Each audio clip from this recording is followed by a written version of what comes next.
monter un winch là sur le classe 40 Paprec Arkea. En fait, je contrôle l'état d'usure du winch. Puis avant la course, je le regraisse, je le rehuile pour qu'il tourne nickel, pour qu'il n'y ait vraiment pas le moindre problème, pour que les cliquets ne se mettent pas à bloquer pendant la course. Parce qu'en fait, on les manipule avec les mains, il y a des charges énormes. Donc un cliquet qui revient pas, en fait on se prend toute la patate dans les bras, on peut s'arracher un bras. C'est des éléments qui peuvent à la fois jouer sur de la sécurité et puis à la fois en fait c'est le moyen de régler nos voiles, c'est le moyen de jouer sur la performance.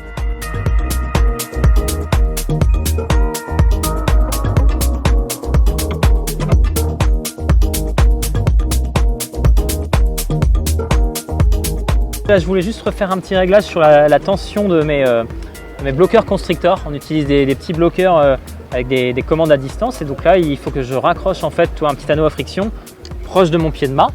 Donc pour ça je prends du Dynéma, je fais un petit dégressif à l'extrémité parce que là je vais faire une épissure bloquée. Donc là je suis sur du 4 mm, donc je vais faire une épissure sur 40 cm.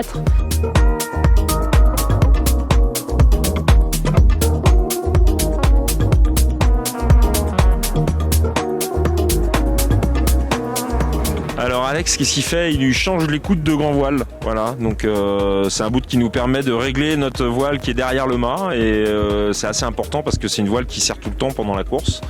Et donc les coudes de grand voile, c'est le bout qui nous permet de la régler et comme elle est très sollicitée, il faut la changer régulièrement. Donc là on part avec une écoute neuve, comme ça on est sûr de ne pas avoir de problème sur la route du Rhum.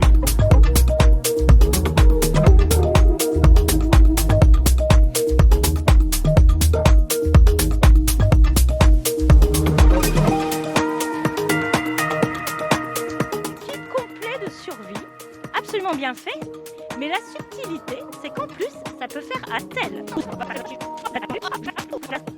Et là, vous pouvez plus bouger.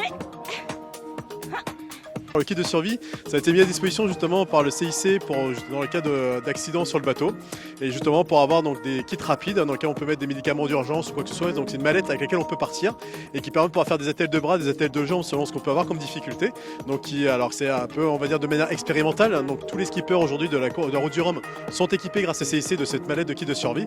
Une fois qu'on a compris comment ça fonctionne, c'est très rapide et c'est très intéressant. Donc si jamais vous avez des questions à poser, venez sur le bateau Site Hôtel Région Guadeloupe. Marguerite fera une petite démonstration et puis surtout on va peut-être vous saucissonner pour éviter que vous preniez le départ de la route du Rhum le 6 novembre. A bientôt.